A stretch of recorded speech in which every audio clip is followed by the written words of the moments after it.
Une halakha pour le Shabbat, parmi les 39 travaux interdits dans le Mishkan, il y avait un travail qui s'appelait borer. Borer veut dire en français triage. Triage, ça veut dire séparer quelque chose que je veux de quelque chose que je ne veux pas. Alors, dans certains cas, c'est une interdiction thoraïque, dans des autres, c'est une interdiction d'ordre rabbinique. Et des fois, c'est aussi permis. Commençons par l'interdiction thoraïque. Alors voilà, j'ai une salade, et dans la salade, il y a des oignons ou l'ail. Et toi, tu n'aimes pas ni les oignons ni l'ail. Et tu veux enlever tous les oignons avant de commencer à manger la salade. Tu n'as pas le droit. Ceci est borer. Alors, qu'est-ce qu'il faut qu'on fasse? Il faut manger le tomate, le concombre et tout le reste qu'il y a et laisser les oignons ou l'ail dans sa place sans le toucher. Ça veut dire que tu peux le bouger dans l'assiette, mais tu n'as pas le droit de le séparer. Maintenant, s'il y a quelqu'un à côté qui veut les oignons, quand je sépare les oignons et je lui donne directement, si ce n'est pas borer, ça serait permis de le faire. Tout ce que je n'aime pas sur l'assiette, je n'ai pas le droit de le trier. Alors, j'ai un poulet et je vais le désosser, prendre les os et le sortir. C'est interdit parce que je prends les os et je le sépare de la viande. C'est interdit de le faire le jour de Shabbat. Maintenant, il y a une exception, c'est le poisson. Le poisson, il y a des arêtes dedans et c'est dangereux. Quand c'est dangereux, Chachamim ont dit qu'on a le droit de trier les arêtes avant de commencer à manger le poisson parce qu'il s'agit d'un danger. Les Ashkénazes voulaient détourner ce problème parce que selon le Ramban, même des poissons avec des arêtes, il faut manger le morceau et sortir l'arête de la bouche directement. Mais c'est dangereux. Alors qu'est-ce qu'on fait? Ils ont instauré le gefilte fish. Le gefilte fish, c'est comme pour le séfarade, le boulette de poisson. Alors, pour ne pas rentrer dans des questions de enlever les arêtes ou pas, alors ils mangent gefilte fish qui est comme des boulettes. Et pour eux, il n'y a pas ce problème de triage. Mais pour nous, on a un droit quand même de trier parce que il s'agit d'un danger. Alors une maman qui veut donner des poissons à ses enfants ou une personne adulte qui mange un poisson avec beaucoup d'arêtes aura le droit de les enlever avant de le manger.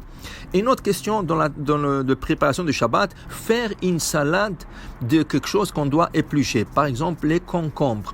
Les concombres, on doit éplucher. Mais les épluchures du concombre, on doit les jeter. Ça s'appelle psolet. Psolet mitoch ochel.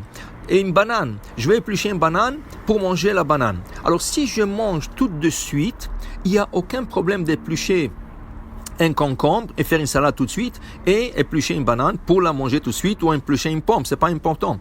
Mais si je le garde pour un peu plus tard, c'est interdit. Alors, la halakha dit une demi-heure avant qu'on s'assoie à table, on peut déjà dans une demi-heure préparer une salade, éplucher le concombre, enlever les petites feuilles de tomates qui se trouvent tout à fait en haut. On a le droit de faire ça dans une demi-heure.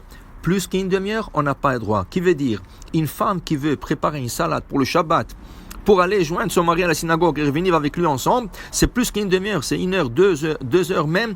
Elle n'a pas le droit de le faire, c'est borer. Je n'ai pas le droit d'éplucher des œufs de la dafina si je ne veux pas les manger tout de suite. De toute manière, les épluchures, la coquille des œufs sont mouktsé, comme on a parlé déjà dans une cour. Alors il faut les éplucher directement dans la poubelle. Il ne faut pas le laisser sur le comptoir. Il faut prendre l'œuf à côté de la poubelle, l'éplucher et jeter les épluchures directement dans la poubelle parce qu'après on ne peut pas toucher les épluchures des œufs. Alors, pour faire une salade, il faudra faire attention que ce soit salade de légumes ou que ce soit salade de fruits. Je n'ai pas le droit de le faire qu'une demi-heure avant. Maintenant, si vous recevez beaucoup des invités et une demi-heure ne sera pas suffisante, oui, dans ce cas, tu pourras le faire 45 minutes avant ou 1 heure avant, même 2 heures avant, dépendamment du nombre des invités que tu as.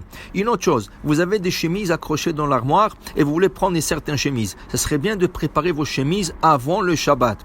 Mais de prendre les chemises et commencer à le bouger à gauche et à droite pour trouver la chemise, selon certains décisionnaires, ceci est un problème. Alors il faut regarder les chemises sans le déplacer à gauche ou à droite et la chemise que vous voulez, vous l'enlevez et vous la portez.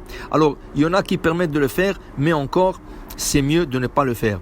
Une autre halakha, quand vous avez des livres, vous ne pouvez pas piler de livres et commencer à mettre un par un dans l'armoire de livres. Alors qu'est-ce qu'il faut faire? Il faut prendre un livre à la fois et de la table directement dans l'armoire.